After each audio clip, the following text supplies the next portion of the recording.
Today is Buddha Jayanti or Vesak, which is one of the most important festivals of the Buddhists all over the world.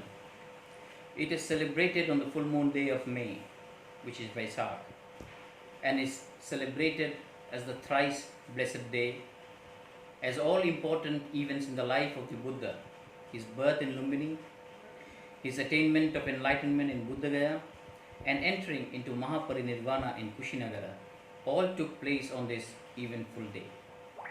The General Assembly of the United Nations, by its resolution 54/115 of 1999, recognized internationally the day of Vesak to acknowledge the contribution that Buddhism, one of the oldest religions in the world, has made for over 2.5 millennia and continues to make to the spirituality of humanity. This day is commemorated annually at the UN headquarters and other UN offices in consultation with the relevant United Nations offices and with permanent missions which also wishes to be consulted. Friends, on this occasion, today, in many of the viharas, we celebrate this day in a grand way. We also know that we are living at a time which passing through a crisis, and yet today we, the Buddhists of the world, got together using the digital technology to celebrate and observe this day. Buddhism is a tradition that focuses on personal spiritual development. It is a way of life to be practiced based on sila, the observance and practice of moral vows, samadhi, the practice of meditation for mental purification, and prajna, wisdom gained through experiential wisdom. Through the development of these, one can gain insight and access to the 4 Brahma Viharas or sublime states, which are metta, loving kindness, karuna, compassion, mudita, sympathetic joy, and upekha, unanimity.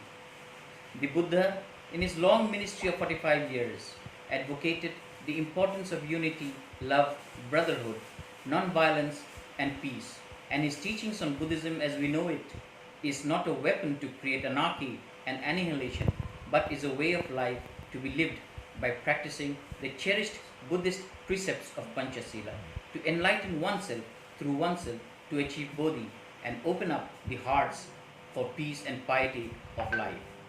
His message has been a message of love and compassion for all human beings that are born and yet to be born, just as a mother loves her only child. The Buddha never differentiated amongst race, caste, religion, or ethnic groups. Rather, he emphasized on peace and harmony among all the people of the universe. The message of his enlightenment is a message of hope, goodwill, unity, brotherhood, compassion, love, togetherness, and purity of thought. Friends, the Buddha always advocated the middle way approach to all things in life, the Majjhima Bodhipala. And his message to the bhikkhus on this day was, "Go forth, O bhikkhus, for bahujana hitaya, bahujana sukhaya, for the happiness of the many, for the welfare of the many, and no two of you should go on the same path." Friends, the last word of the Buddha was, "Appamadena sampadetha, vaya dhamma sankhara." Practice mindfulness. Everything is impermanent. In one word, we can say that Brahma Vihara or the sublime abodes is the message of Vesak.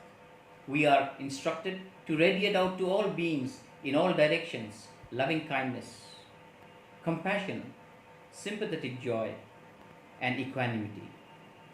Vesak denotes peace and harmony and goodwill, and this day is marked to receive to and this day is marked to resolve all differentiations, all conflicts, whether they are religious, social, ethnic, racial, domestic.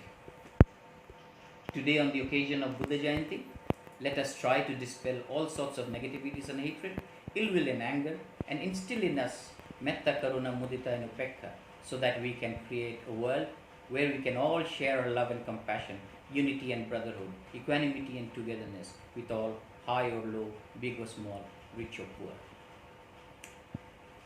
This Vesak is different, as I have already told you, from all that we have celebrated due to the coronavirus or COVID-19, and which has been designated as a pandemic. This has forced us to remain indoors, practice social distancing, practice proper hygiene, and to be careful and aware. Therefore, whatever we do this year, it will be done in isolation and at home. One thing we have understood, or rather trying to understand, is that life has its own trajectory and much depends on our karma. What this coronavirus has done is that it has made us believe that human beings may be great but is not supreme. Or how could this one virus, which we have not seen, not known, could have halted every human being in their step wherever they are? That means there is someone else more powerful who is playing tricks with us than their powers. A small trick with a huge message. It says to them, be here in this moment, which the Buddha had already said 2600 years ago. You need this present moment, neither the past nor the unseen future. No need to hoard, no need for much of the cutthroat competition. It tells every human being very clearly that position and possession is lifeless, and we need not crave for them too much. Please don't try to give them life to position and possession, because when we try to do that, we will be powering ourselves with a big ego and make life unhappy and miserable. Our genes are not programmed for positions and possessions, rather to make life simple and easy. But we, human beings, have been continuously trying to reprogram it according to our dreams and aspirations and desires and greed, and then our simplicity and eagerness is gone. These few days of lockdown has given us the opportunity to go inside, deep down, and see what and how much of everything we need. Let us now use this to reprogram our wants and necessities to make life beautiful, make society livable, make the world satiable and nature sublime. The takeaway from this coronavirus has been, this lockdown, has been that the mountains have become very clear, atmosphere cooler, air more pure and breathable, and the heat bearable. Be here now and dream thinking, may our lives be simple and easy. Thank God or nature or whomever you believe for the life we live. But remember, position and possession have no life unless we provide. Friends, what is important is the purity and impurity of our mind, the love and compassion we share, the peace and calmness we radiate, what a world we are leaving behind for all of us, and if our actions and theatrics are making us saints or hounds. Coronavirus has been a great leveler. It has made look man so small in front of his ego, where he is not in a position to do anything with his money, power and position. No one from the president to the beggar, all are made to look obscure and no one has a clue to it. For once, man looks so much vulnerable. Therefore, we need to understand life and its various hues it offers by being silent observers. Make use of the time at hand. Observe your surroundings and listen to the soft vibration which re-energizes your every nerves and soothes your every veins. Feel every beat of your heart which keeps you alive. Feel every breath while you inhale and exhale that tells you that you are alive for it. Therefore, on this day of Vesak, it is important to feel for yourself. Feel the quietness. Feel the individual calmness when you are at home alone due to the lockdown.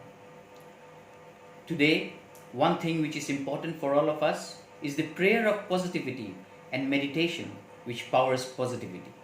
We need love and compassion in our lives. We need to share love and compassion with one and all. And for this, we need to be in a positive frame of mind. For a better tomorrow, love, appreciation, and compassion for all beings is not only necessary but utterly important.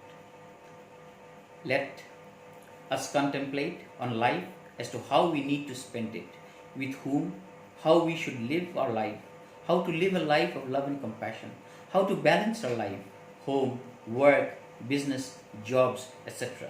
Let us all help each other and be the cause to help each other and contemplate on the gift of silence. Let us take the occasion to rewire, refresh, reset, readjust, restart, refocus, reconnect, and the priorities of our life and lifestyle. Let us go slow inwards. Therefore, friends, on this occasion of Vesak, let us rededicate ourselves to reverberate the earth with the message of the Master, that of love and compassion, unity and brotherhood, so that we can all live with each other in harmony and peace and togetherness. The onus is on us to choose to live and let live, or destruct and perish. The Buddha says, love and compassion has no way. It is the only way. May we all be well and happy, peaceful and prosperous. May no harm come to us. May the earth recover and help us live in peace and happiness. May we be able to help heal ourselves and work for the common good of all. Wishing all of you a very happy Vesak or Buddha Jayanti. Thank you very much.